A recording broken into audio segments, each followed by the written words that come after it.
Digression. No. I'm not having it. I mean, is it food we're talking about? Definitely. It's very juicy. Come on. But I'm just stating facts. What were we talking about? Hey guys, salut. My name is Alex and I make food videos on YouTube. Hello, my name's Josh. I'm a food enthusiast, unknown on the internet, but known to Alex as his editor. Not anymore, man. You're not unknown on the internet no more. That's the end of it. It's the beginning of a new fame, the podcast fame. Oh dear. Man, I have something very simple that I want to chat with you about. Okay. Pancakes. All right. I love pancakes very much. Mm-hmm. And before you say anything offensive, I'm not like stubborn on French pancakes. I don't make only crepes. I do love all kinds of pancakes. And with that in mind, I've got a little story to share. Yesterday night, I was preparing a meal for my kid. And the meal I was about to prepare was boring. It was just pasta and sausage, like a random meal that I would do at night. Mm-hmm. And I thought, well, let's just make something a bit more fun. So I thought, pancake. What is more fun than pancake? Well, very few things are funnier than pancakes. I didn't have any baking powder, but I had that big nugget of fresh yeast that was sitting in the fridge for a while. So I thought, let's just see if it's alive first. So I added a little spoon of sugar to a glass along with a bit of warm water. Uh-huh. And I just checked if my yeast was alive. It was. It started foaming in a matter of minutes. So I used that, I think, slightly too large amount of yeast to wrap up, let's say, 5, maybe 6 pancakes. I made them in a skillet. My batter was very light, but I made the pancakes pretty thick. As thick as American pancakes, but definitely lighter. They weighted nothing, which was very cool. Fluffy pillows. Yeah, exactly. Fluffy pillows. And I made them crispy on the outside. Oh, wow. They had these 1,000 holes in them. Mm. And then I asked myself something. I thought, why do I ever use baking powder or baking soda to make pancakes? They're boring. And they don't even go that faster to make. Yeah, what you mean the sort of the rise, or you mean they don't cut out that much time in terms of preparation? Exactly. The texture is definitely less enjoyable. So yes, there was a yeast flavor to my pancakes yesterday night. Pretty strong, but I loved it. It reminds me of brioche, for example. Okay. So I thought, go. Let me ask you a question about this. Were they savoury pancakes or sweet? Like, how did you... They were neutral. What did you have them with, though? So I tried different combination. First of all, the first time I took a bite, it was so good. I just went straight to my wife and handed some to her just to check her reaction. And she was like, wow, it's amazing. And she's very straightforward. When it's just not good, I will know it immediately. Exactly. She doesn't mess around. Yeah, she doesn't care. No. Right. She's just like, whatever. And then I tried it with some Gran Padano cheese on it. Some sort of Parmigiano. Ooh. Yeah, just to see if these pancakes were more appropriate for savory or sweet. Exactly as you asked. Yeah. It's funny. We had them. Wasn't the best. Because my idea was to fill up all the holes with little gratings of Parmesan cheese, sort of Parmesan cheese. Didn't work out so well. So then I tried something else, something more expected, I guess. I smeared a little butter on them as some of them were still warm. Ooh. It melted, and then I added cinnamon and sugar. Nice. So it's a simple expected. It's a win combination, I guess, and they tasted better. But I guess the sugar is always, it's less objective to use sugar. Whenever you put sugar on things, it tends to taste better, or more likely to have a better audience reception or whatever. Well, actually, you know what? With pancakes, I think that's quite interesting because they're one of the few foods that are very they swing between sweet and savoury quite easily. Like there's not that many foods where there's almost an equal amount of savoury and sweet versions of them. And I actually like I like having pancakes where they're sort of in between sometimes. Like I often find American pancakes are a little bit too sweet and a little bit too sickly, but then sometimes when you'd have the sort of bacon and maple syrup, for example, that's a very salty and sweet combination. So I guess what I'm getting at is I wonder if the addition, because to me yeast, especially when it's been fried like a pancake or griddled, it can almost have a sort of like cheesy note to it. There's some it definitely has. Yeah, it's got a sort of savoury umami thing to it almost. Okay, so very very cool. I think I agree with you. I felt this weird, quite enjoyable taste to yeast before, and so yesterday when I did the experiment, so as I told you, I used way too much yeast, for example, for a Neapolitan eye. They use like that tiny amount to make Neapolitan pizza dough. Yeah. And I used an enormous amount. And I felt a bit guilty about it. But then in the end, the yeast flavor was good. It had that savory, cheesy vibe. And that's probably why I went for Parmesan cheese combination, because I thought it could combine. So that reminds me of something. So I'm going to stay in the realm of yeast. Okay. You remember in the second episode of the Sauce series, I went to 3 Michelin star restaurant in Paris. Yes. And before they agreed to teach me how to make sauces the professional way, they wanted me to have a glimpse at 3 Michelin star food. I had sort of a full meal, I guess, or tasting menu. I think people saw a little bit of that in the episode. I was aware of a little bit more that went on in the background that you got to taste. So, did you get to see the dessert that I had? The white dessert. Remind me what it was. It looked a bit like an ice cream, like a blob of ice cream in the center of a blue plate or dark plate.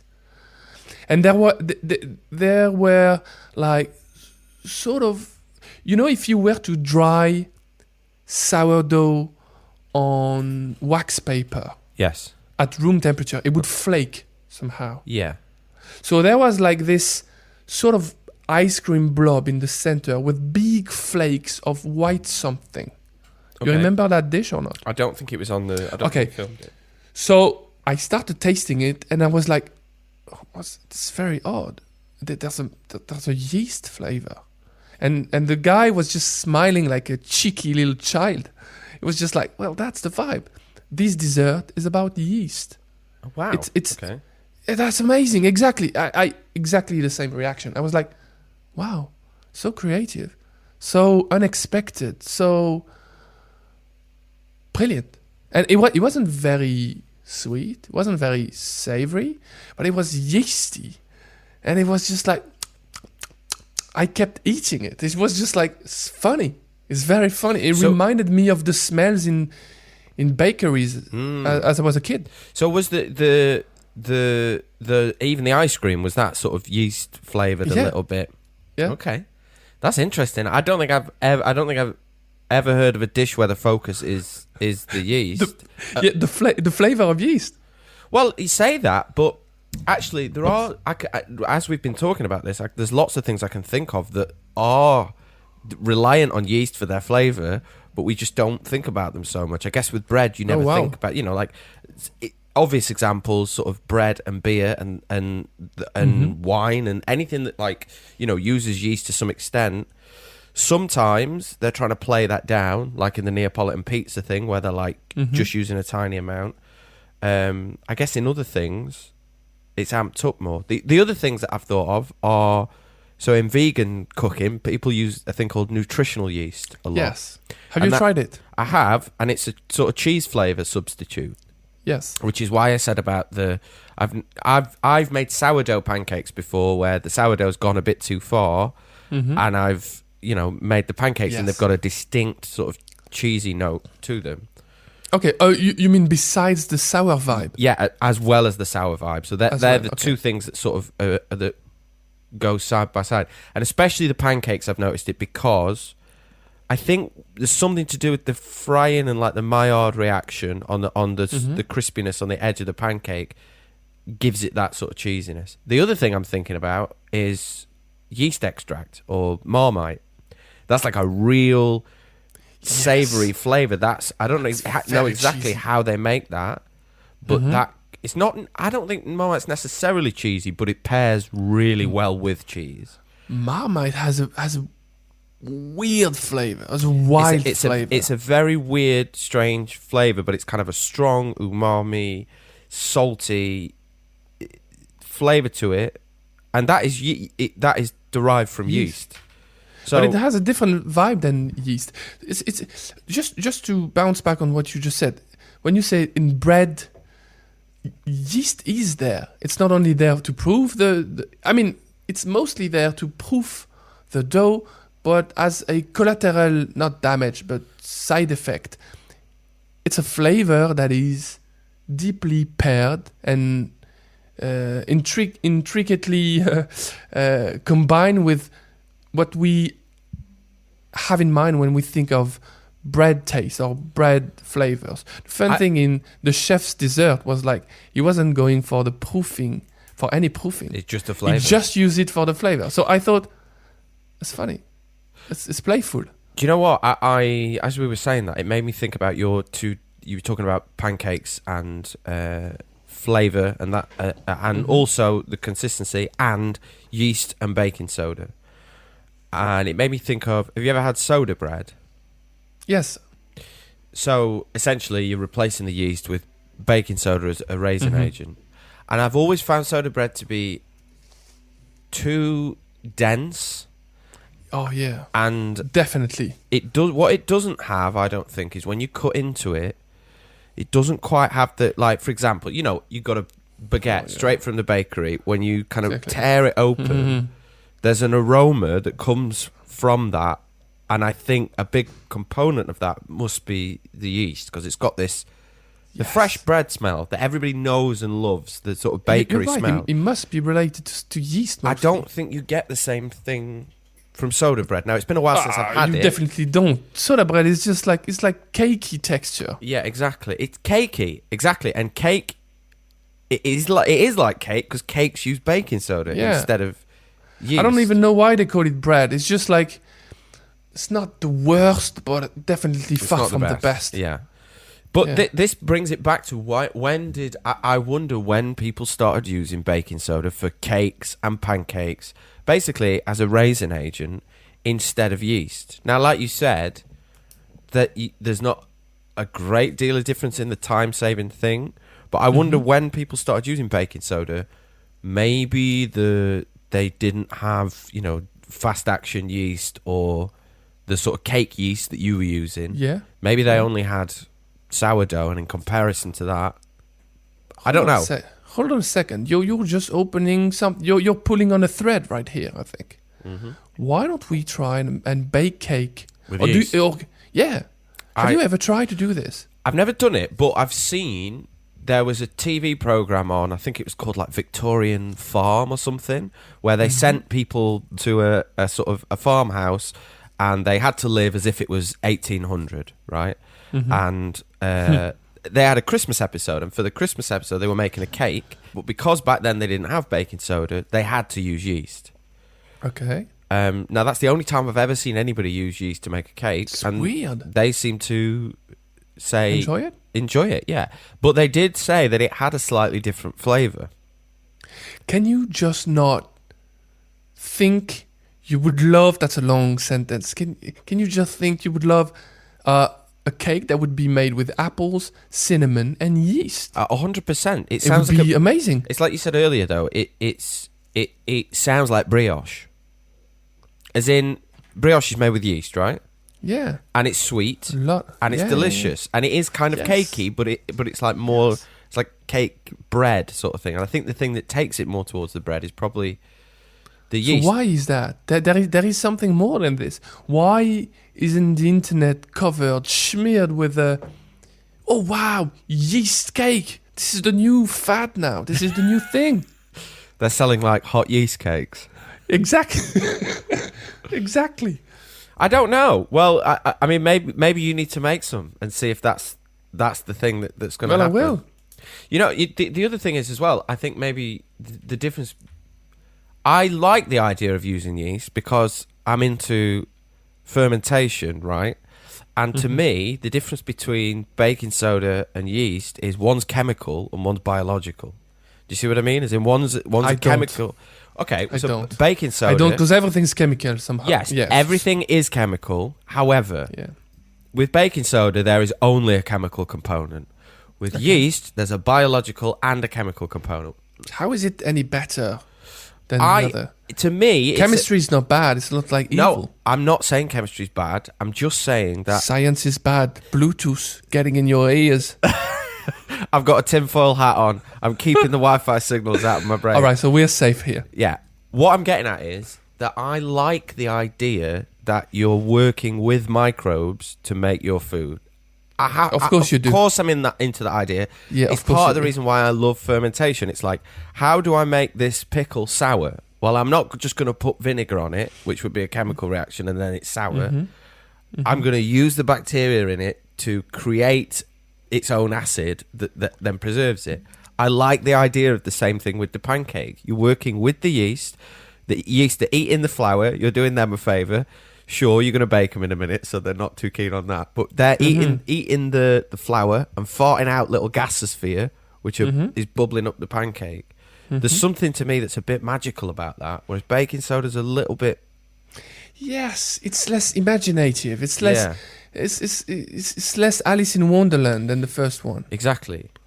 That's the thing, I think, with the yeast. It's like you're working in harmony with something else. You're like, come on, yeast, I need you to do this job for me. I need you to eat through the flour to give me the right. One is like a motorboat. The other one is like surfing. Like using yeast would be evolving with the wave, man. Just waiting for the perfect swell. And then it's a combination. It's a symbiotic move. There you go. The motorboat is just like, okay, push it in. There you go. You move forward. That's easy. It works every time, but it's boring. So one thing I noticed with yesterday's pancakes that I really enjoyed, they were very uneven. They had a very uneven, airy structure inside of them. Yeah. And I think it's way more enjoyable that. And they were way more chewy as well. I don't know if the chew came from the yeast. Or I think so. possibly. I think that... I mean, look, this is absolute speculation. I've got no idea. But there's a part of me that thinks that yeast... Because, again, soda bread that we're talking about is quite crumbly, right? It's not... doesn't have the chew and the stretch that other yeast breads do. And I think there must be a... please nobody quote me on this. No, go for it. Go for it. I'm loving this. There must be something that happens when the yeast begins to eat through the starch and the flour grains, that it produces more gluten, which makes that sort of chew happen. You should use a bit more like atoms and molecules terms in this explanation. I'm loving this. Obviously, I agree with you. And I mean, to be fair, you make a strong point. Soda bread, cakey, crumbly. Pancakes use the same leavening agent. It's hard to even call it leavening, but no, rising it does agent. make it rise. Yeah. And they definitely have less structure or elasticity than the pancakes I did yesterday, even though I wrapped it up a bit like with no recipe in mind. But the moment I tear them apart, I saw strings of dough. Yeah. That's the one you want. So there you go. It seems like I think this would be an interesting area to explore. I might even give it a go myself, of the fact that you've got kind of a textural and a flavour component that yeast is bringing that baking soda isn't. I mean, baking soda doesn't taste very nice. It tastes kind of it tastes soapy. It's soapy almost. That's what it is. If you, I don't know if you've ever done this, but if you've made something with too much baking soda in it, it do, because it's alkaline. It's got this sort of soapy thing to it. Do you feel like you get the pretzel taste or not at all? Oh, you mean like if you like, as in like the ramen bagel pretzel approach exactly. of alkaline water? Exactly. Yeah, there is a flavor associated to all these foods. Absolutely. Yeah, maybe a little bit. I guess I'd have to experiment with it. I want to ask you a follow-up question, by the way, about this. So you said that you had no particular recipe in mind. No, I did not. What made you decide to... So I assumed that because it was yeast and you were trying to improvise on the spot, you thought, well, there's probably not going to be a recipe out there for this, so I'm just going to have to go with my instinct on amounts. And you said you use way more yeast than you would... Than necessary, I think. What made you make that decision? Chaos, life, randomness. No, but... Okay. I just wanted to show something surprising and interesting to my kid. So I dropped, because this is something I've seen somewhere on YouTube, where you drop a heck load of yeast in a glass of water. I'm holding a glass of water at the moment. And if the yeast is alive, it will rise up to the surface and then go back down as the air is forming up under the little cakes of yeast. It's pushing them up, they rise up to the surface, and they circle back down. So I just wanted to show this funny thing to my kid, and then I thought, well, I've already got yeasty water, I'm just gonna dump it all in my batter, even though I've got very little flour. It was just like 1 cube, so probably 25 grams of fresh yeast for about a glass of flour. Okay. So... But was there enormous amount? So look, I guess what I was getting at is that if you were making pizza in Naples, at the very least, they use a tiny amount of yeast to a large amount of flour. Tiny. And the reason for that is they're going to leave it to proof, right? Yes. Because they're wanting to, I guess, develop flavour from the proofing, right? I think so, yeah.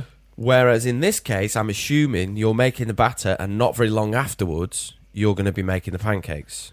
Maximum 30 minutes afterwards. So, was there a part of your brain that thought, well, because I'm going to be making it soon, I need this yeast to act so that it's fluffy? Yeah. Yeah, I guess it was like a underlying thought in my mind. Just I need loads of yeast to compensate the short amount of time that I've got in front of me. Yeah, I guess I just like that idea that it's like you've sort of. That is one of my favourite kitchen moments, where you kind of think you get an idea in your head to make something, but you don't have a particular ingredient, so you're forced to try and think your way around it to achieve a similar result. And it's way more satisfying than... Funnily enough, I had a similar experience recently of on Pancake Day.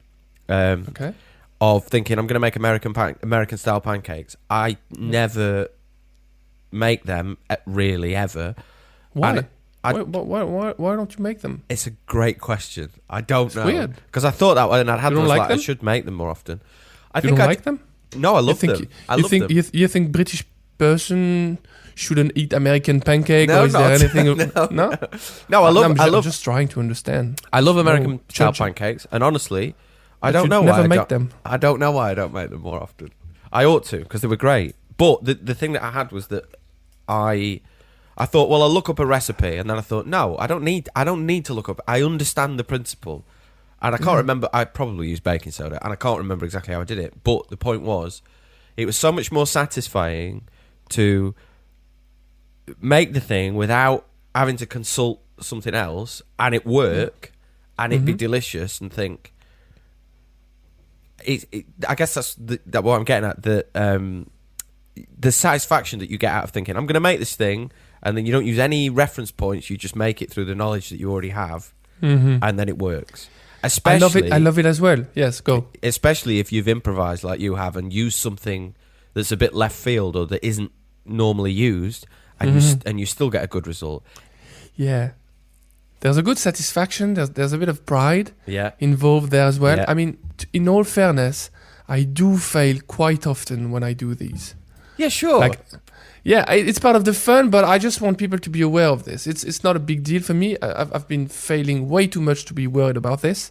Like, for example, there is one pancake that I've tasted in the past and that I have been willing to reproduce ever since, and it's called injera. Oh, man.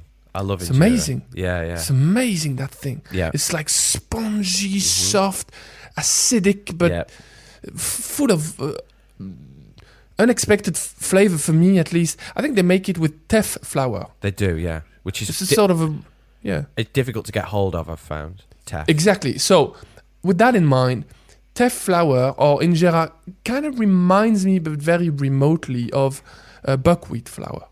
Okay.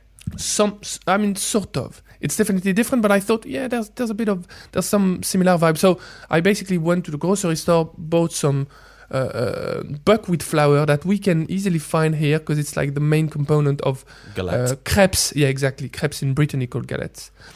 But then I used it with a bit of baking soda. Didn't work out. No. Definitely didn't work out because I couldn't get the rise. But then, probably days or months or maybe years after, at some point, I just realized, well, I should be using yeast instead of just baking soda. I made it again with yeast. Worked out pretty good. Really, really good. And it went all fluffy and bubbly. And you know how you make these? You make them with a spiral motion on the pan. And it creates that beautiful, very large, spongy crepes that you're supposed to tear apart, I think. Yeah, I think they're normally... So this is just for people listening. Injera is a sort of... it's Ethiopian, or at least that area of the world, and surrounding countries. That's their main source of... I guess their main sort of bread. And like you said, it's made from teff flour normally and used as a sort of utensil a lot of the time, isn't it? Like as in... Yes. Well, whenever I've gone to Ethiopian restaurants, it always comes out rolled up like a little bandage. And, okay, does it? You sort of tear a strip off and then you do the thing. Shut up. Really? Is it?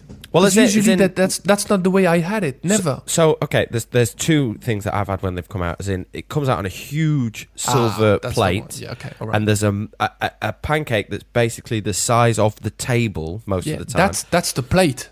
Exactly, that's the plate. And then you get different sort of curries and stews that are served on the injera. It's amazing. I've always then had, there's always comes with like a side dish of little strips of injera that are rolled up into a sort of bandage toilet roll type thing. No, a bit like the sushi, a bit like the tea towel, the hot tea towel you get at the sushi restaurant. It looks a bit like that, yeah, and it comes out, but then that's also your utensil that you use to sort of pick up the different bits. But I've never tried making injera. I think I would go a sort of sourdough route if I was going to try and do that. That would be amazing, I think. Because they've got quite a bit of sourness to them, don't they? Yes. I was probably lacking the sourness with yeast, but I don't know. It's I think the combination of that memory plus the idea you mentioned like a few seconds ago that I should be amping up the amount of yeast. And all this combined in my head, plus the fact that I'm not so much scared of failing, because I had a backup plan. I had sausage and pasta in a bowl already in the microwave, just in case. Very good, yeah.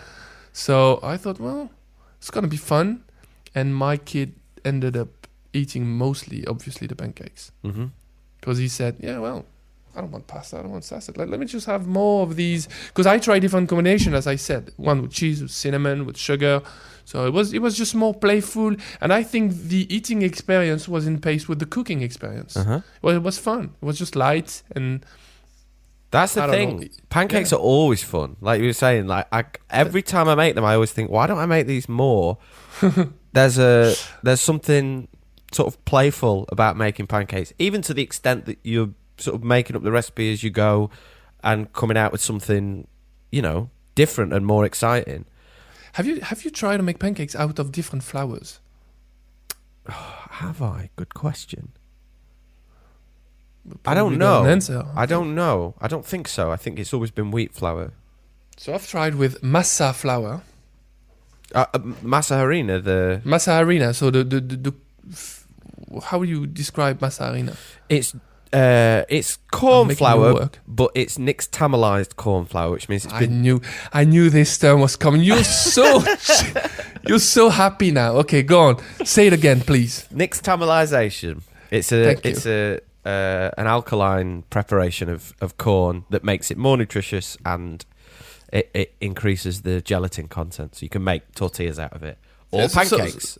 Or pancake. I made pancakes with it. Worked nice. I made pancake with chickpea flour, Ooh, garam flour. So I Yeah. think it's called. Worked nicely as well. I made pancake with rye flour. Didn't work out so well. They were a bit flatter, I think, Yeah. if I remember well. I've made actually. I'm saying that's this. pretty much it, I think. There's Buckwheat. there's a thing here called Staffordshire oat cakes. So they're basically a savoury pancake, but they're made from Okay. oats or Oh leftover wow. Okay. oatmeal. From oat flour or from Not, what? it doesn't have to be. I mean, I don't know traditionally exactly how they would make them, but I use it. I was doing it when I was making my own oat milk. The stuff that was left afterwards, I Okay. kind of just took that and whizzed it up in a food processor, Okay. and then used that as a sort of batter. Okay. And it's a bit more of a coarse texture. It's got a real oats are quite sort of, they've got a real nice savoury biscuity sort of flavour to them. But Staffordshire oat cakes normally, yeah, it's like an oat made batter, and then you have savoury things in them, cheese or fried onions and that sort of thing. They're probably Yeah. similar to galettes, but Okay. coarser, I think, in texture. Okay. It's interesting to question the very nature of pancakes. Pancake and bread are almost like the same. Batter and dough. Yeah, it's the where's the same line? stuff. It's exactly there's a very thin line between. There's no line, mate. Basically, I think it's just a ratio of. I mean, you've been making some super hydrated sourdough batter. Mm-hmm. I call them batter. Sourdough doughs. I think for me, maybe the line is like you can pour a batter. Yes. Yeah. You can't shape a batter. No, you can't shape it, and you also can't pour a dough, I would say. But it's the same vibe somehow. 100%. It's on a gradient, I think. Yeah, absolutely. Because a lot of the time, the starter that I would make for my sourdough bread, I would call that a batter. As in, it's loose enough that you couldn't shape the starter, but you use it to inoculate the.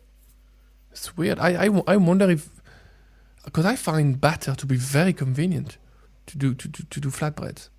Way more than if I were to be using a dough. A dough doesn't seem to be convenient to make flatbread. It depends what you're making. Well, what if It doesn't flatten as easily as a liquid. Oh, sure, yeah. I mean, if you have a vessel or a pan that is the right shape for what you want, then yeah, 100% a batter is you can make pancakes out of things that you can't make breads out of. So, for example, you could take, like you said, chickpea flour. You can't make a bread out of that, but you could make a pancake out of it. So it's more forgiving somehow, no? Absolutely, I think so, because it's flat and it doesn't need. It can rise a little bit, but it doesn't need to rise that much. Well, I think, Alex, what we can learn from pancakes is we should be experimenting more, be more playful, and just have more fun, I think, in the kitchen. Because overall, what you've described, that experience, it sounds like you were having fun experimenting. Your kid was having fun because he had something different for dinner that he wouldn't normally have. And there were different variations, some with parmesan, some sort of sugar, cinnamon. Very playful. It's brought a little bit of brevity, lightness into proceedings. Yeah, eat it like a kid, cook it like a kid. Yeah, there you go. Don't play with fire too much if you're a kid. You know how it works, adults. But still, yeah, it's good to bring back that energy in the kitchen. I liked think so. it. Yeah. It didn't last for very long because I only had like 30-minute stops, but it still was very enjoyable. Man, thank you so much for this one. All right, no worries, man. Have a good one, man. You Bye. too. Good to speak to you. All right, bye.